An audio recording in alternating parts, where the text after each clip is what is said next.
നമസ്കാരം, ഞാൻ doctor Sophia Saleem, പട്ടം SUT ഹോസ്പിറ്റലിലെ സീനിയർ കൺസൾട്ടന്റ് പൾമണോളജിസ്റ്റ് ആണ്. വേൾഡ് COPD ഡേ 2019 ഈ വർഷം ആചരിക്കുന്നത്. COPD എന്ന് വെച്ചാൽ ക്രോണിക് ഒബ്സ്ട്രക്റ്റീവ് പൾമണറി ഡിസീസ് എന്ന രോഗത്തിന്റെ ചുരുക്കപ്പേരാണ്. പേര് സൂചിപ്പിക്കും പോലെ ക്രോണിക് ആയിട്ട് ദീർഘനാളത്തെ നോക്ഷ്യസ് സബ്സ്റ്റൻസിന്റെ എന്ന് പറഞ്ഞാൽ നമ്മൾക്ക് ശ്വാസ സംബന്ധമായിട്ട് പ്രശ്നങ്ങൾ ഉണ്ടാക്കുന്ന പദാർത്ഥങ്ങളുടെ എക്സ്പോഷർ കാരണം ശ്വാസനാളത്തിൽ ഉണ്ടാകുന്ന ചുരുക്കമാണ് ക്രോണിക് ഒബ്സ്ട്രക്റ്റീവ് പൾമണറി ഡിസീസിന്റെ ഹേതു. ഈ ക്രോണിക് ഒബ്സ്ട്രക്റ്റീവ് പൾമണറി ഡിസീസ് എന്ന് പറഞ്ഞ അസുഖത്തെ പറ്റി പൊതുവെ നമ്മൾ ആസ്മ എന്ന് പറഞ്ഞാൽ അലർജിയോട് അനുബന്ധമായിട്ടുള്ള എന്തോ കാര്യമാണെന്ന് എല്ലാവർക്കും അറിയാം. പക്ഷെ COPD എന്നാൽ നമ്മൾ ഡയഗ്നോസിസ് പേഷ്യന്റിനെ പരിശോധിച്ചിട്ട് നിങ്ങൾക്ക് COPD ആണെന്ന് പറഞ്ഞാൽ മിക്കവാറും രോഗികൾക്ക് സംശയമാണ്. അവർ ആദ്യമായിട്ടായിരിക്കും കേൾക്കുന്നത് COPD എന്തെന്ന്. അപ്പം അതുകൊണ്ട് COPD എന്ന രോഗത്തെ പറ്റിയുള്ള അവബോധം രോഗികളുടെ ഇടയിലും പൊതുജനങ്ങൾക്കിടയിലും ആരോഗ്യ പ്രവർത്തകർക്ക് ഇടയിൽ അതിന് എന്തൊക്കെയാണ് നമ്മൾ നോക്കേണ്ടത്, അത് എന്ന് വെച്ചാൽ അങ്ങനെ ഉള്ള രോഗികളിൽ നമ്മൾ കൊടുക്കുന്ന നൂതനമായിട്ടുള്ള ചികിത്സാ വിധിയെ പറ്റി ഒക്കെ ഡോക്ടേഴ്സിന്റെ ഇടയിലും ആരോഗ്യ പ്രവർത്തകരുടെ ഇടയിലും ഒരു അവബോധം ഉണ്ടാക്കാൻ വേണ്ടിയിട്ടാണ് നമ്മൾ COPD ഡേ ആചരിക്കുന്നത്. ഇപ്പോൾ COPD എന്ന് പറയുന്ന പോലെ chronic exposure to noxious materials എന്ന് വെച്ചാൽ ദീർഘകാലത്തെ ശ്വാസനാളങ്ങൾക്ക് ചേരാത്ത പദാർത്ഥങ്ങളുടെ എക്സ്പോഷർ കൊണ്ടുണ്ടാകുന്ന ചുരുക്കമാണ്. അപ്പോൾ ഈ ചുരുക്കം കാരണം നമ്മൾക്ക് സിംറ്റംസ് അനുഭവപ്പെടുക ശ്വാസതടസ്സമാണ്. ശ്വാസതടസ്സം, കഫം ഉള്ളതും ഇല്ലാത്തതുമായ ചുമ, ക്ഷീണം, നടക്കാനും നമുക്ക് റൂട്ടീൻ ആക്ടിവിറ്റീസ് ചെയ്യുമ്പോഴത്തേക്ക് നമുക്ക് ക്ഷീണം അനുഭവപ്പെടുക, ഇതൊക്കെയാണ് സാധാരണമായിട്ട് ഉള്ള COPDയുടെ സിംറ്റംസ്. അപ്പം ഇങ്ങനെ ഒരു നമ്മൾ ഈ പ്രാവശ്യത്തെ COPD ദിനത്തിന്റെ തീം തന്നെ short of breath think COPD എന്നാണ്. എന്ന് വെച്ചാൽ ഇത് വളരെ പ്രസക്തമാണ്. കാരണം നമ്മൾ ശ്വാസതടസ്സം പല കാരണങ്ങൾ കൊണ്ടുവരാം. നമുക്ക് പറഞ്ഞ പോലെ ആസ്മ കൊണ്ടുവരാം, ഹൃദ്രോഗ സംബന്ധമായിട്ടും വരാം. പക്ഷെ നമ്മൾ ഒരു ശ്വാസതടസ്സം വന്നാൽ നമ്മൾ COPDയെ കുറിച്ച് ആലോചിക്കണം. ഇത് ഈ അങ്ങനെയുള്ളൊരു ഡയഗ്നോസിസ് നമ്മൾ ചിന്തിക്കുന്നതിൽ ആരിലൊക്കെയാണെന്ന് പറയും. ഒന്ന്, നമുക്ക് ഇതുപോലെ എക്സ്പോഷർ ഉള്ളവര് എന്ന് വെച്ചാൽ സിഗരറ്റ് സ്മോക്കിംഗ്, നമ്മൾ പുകവലിയാണ് ഇതിന്റെ പ്രധാനമായ കാരണം. എന്ന് വെച്ചാൽ നമുക്ക് വികസിത രാജ്യങ്ങളിലൊക്കെ പുകവലിയാണ് പ്രധാനമായ കാരണം എന്ന് പറയുന്നത്. ഡെവലപ്പിംഗ് കൺട്രീസിലൊക്കെ അറ്റ്മോസ്ഫിയറിക് പൊല്യൂഷൻ ആണ് മേജർ ഒരു റീസൺ ആയിട്ട് പറയുന്നത്. പിന്നെ സ്ത്രീകൾക്കും COPD കാണാറുണ്ട്. നമ്മൾ സ്ത്രീകളിൽ പുകവലി പുരുഷന്മാരെ കമ്പയർ ചെയ്ത് നോക്കുമ്പോൾ കുറവാണെങ്കിലും നമുക്ക് ഈ ഡൊമസ്റ്റിക് ഫ്യൂവൽ എക്സ്പോഷർ അതാണ് നമുക്ക് ഈ പ്രോപ്പറായിട്ട് വായുസഞ്ചാരമില്ലാത്ത കിച്ചണില് പാചകം ചെയ്യുന്ന സ്ത്രീകൾക്ക് ഈ പുക പടലങ്ങളൊക്കെ ശ്വസിച്ച് ദീർഘകാലമായിട്ട് വിറകടുപ്പ് യൂസ് ചെയ്യുന്നവർക്ക് COPD ഉണ്ടാകാം. ഇപ്പോൾ പറഞ്ഞ പോലെ ശ്വാസതടസ്സമാണ് ഇതിന്റെ പ്രധാനമായിട്ടുള്ള സിംറ്റം. ഇങ്ങനെയുള്ള സിംറ്റംസ് ഉണ്ടെങ്കിൽ തീർച്ചയായിട്ടും ഡോക്ടറെ കാണേണ്ടതാണ്.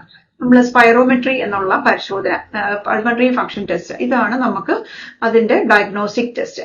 അതിന്റെ കൂടാതെ അനുബന്ധമായിട്ട് എക്സ്റേയും CT സ്കാനും എല്ലാം എടുക്കാം. മറ്റ് ഈ ശ്വാസതടസ്സം വരുമ്പോൾ അത് COPD മാത്രമാകണമെന്നില്ല.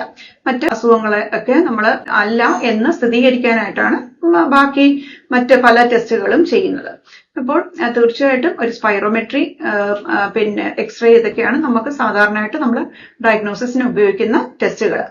ഇത് കൂടാതെ ഒരാൾക്ക് COPD ഡയഗ്നോസ് ചെയ്തെന്നിരിക്കട്ടെ, നമ്മൾ ഇനി അടുത്ത ഘട്ടം നമുക്ക് ട്രീറ്റ്മെന്റ് ഇപ്പം ശ്വാസ സംബന്ധമായ രോഗികൾക്ക് ഉള്ള അസുഖങ്ങളുള്ള രോഗികൾക്ക് നമ്മൾ ഇൻഹേലർ രൂപത്തിലുള്ള മരുന്നുകളാണ് പ്രിസ്ക്രൈബ് ചെയ്യുന്നത്. ഇൻഹേലർ രൂപത്തിലുള്ള മരുന്നുകൾ എന്ന് വെച്ചാൽ കണിക രൂപത്തിലുള്ള മരുന്നുകൾ, നമ്മൾ ശ്വസിക്കുന്ന വായുവിനെ പോലെ കൺസിസ്റ്റൻസിയിലുള്ള മരുന്നുകളാണ്. അപ്പൊ നമുക്ക് ശ്വാസനാളങ്ങളിൽ ഡയറക്റ്റ് ആയിട്ട് ചെല്ലുകയും നമുക്ക് മറ്റ് ഈ COPD മിക്കവാറും ഒരു 35 വയസ്സ് കഴിഞ്ഞിട്ടാണ് കാണപ്പെടുന്നത്. ക്രോണിക് എക്സ്പോഷർ, നമ്മുടെ അതിന്റെ നോക്ഷ്യസ് ഫാക്ടേഴ്സ് എന്താണോ അതിന്റെ ഒരു ക്രോണിക് എക്സ്പോഷർ കൊണ്ട് ഉണ്ടാകുന്ന അസുഖമായതുകൊണ്ട് മിക്കവാറും 35-40 വയസ്സിന് ശേഷമുള്ള ഇൻഡിവിജ്വൽസിലാണ് കാണുന്നത്. അപ്പോൾ നമുക്ക് അവർക്ക് മറ്റ് 40 വയസ്സും 45 വയസ്സ് കഴിഞ്ഞവരിലാണെങ്കിൽ മറ്റ് അനുബന്ധ അസുഖങ്ങളും കാണാം. അപ്പം അതുകൊണ്ട് നമുക്ക് പ്രോപ്പറായിട്ട് ഇവാലുവേറ്റ് ചെയ്യണം അങ്ങനെയുള്ള പേഷ്യൻസിനെ. അത് ട്രീറ്റ്മെന്റ് കണിക രൂപത്തിലുള്ള മരുന്നുകളായതുകൊണ്ട് അവർക്ക് ഏറ്റവും എളുപ്പമാണ് അത് അഡ്മിനിസ്റ്റർ ചെയ്യാനും, അത് ശ്വാസനാളത്തിൽ ഡയറക്റ്റ് എത്തുകയും ചെയ്യും. അപ്പൊ അതുകൊണ്ട് വളരെ സേഫസ്റ്റ് ആയ മരുന്നുകളാണ് ഇൻഹേലർ ഗ്രൂപ്പ് ഓഫ് മരുന്നുകൾ. പലർക്കും ഇൻഹേലർ മരുന്നുകളെ പറ്റി പല തെറ്റിദ്ധാരണകളും ഉണ്ട്.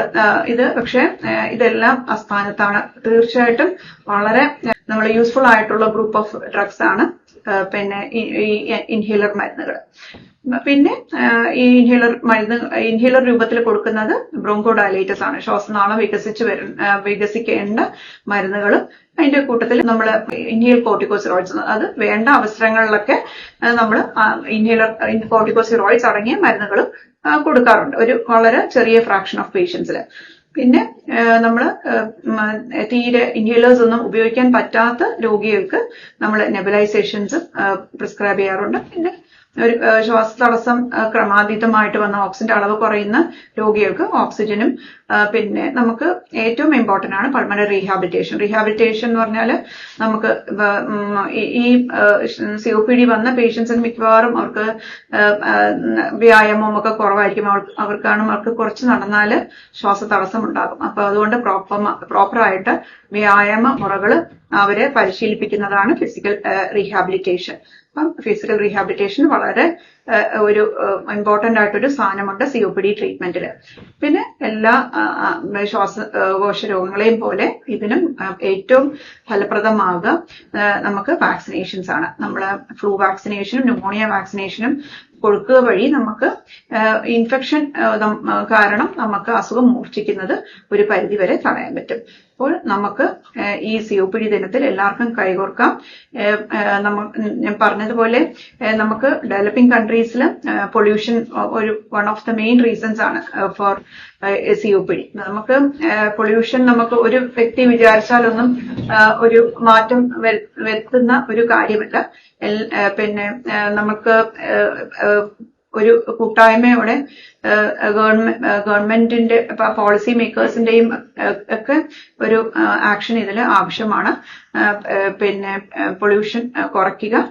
പിന്നെ നമ്മൾക്ക് എന്തായാലും നമ്മളുടെ ലോകാരോഗ്യ സംഘടനയുടെ കണക്ക് നോക്കിയാൽ 2035 രണ്ടാം സ്ഥാനത്ത് മരണകാരണത്തിൽ രണ്ടാം സ്ഥാനത്ത് വരുന്ന രോഗമാണ് COPD.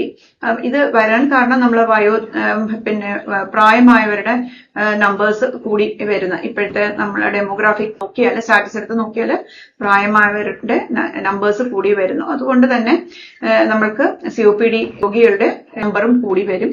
അതിന്റെ കൂട്ടത്തിൽ നമുക്ക് പൊല്യൂഷനും ബാക്കി ഫാക്ടേഴ്സും എല്ലാം അധികമായിട്ട് വരുന്നുണ്ട്. അതുകൊണ്ട് തീർച്ചയായിട്ടും ഈ COPD ദിനത്തിൽ ഇത് പ്രിവെന്റ് ചെയ്യാനും COPD വന്ന രോഗികളുടെ പ്രശ്നങ്ങൾ പരിഹരിച്ച് പോകാനും എല്ലാവരുടെയും കൂട്ടായ്മ ആവശ്യമാണ്.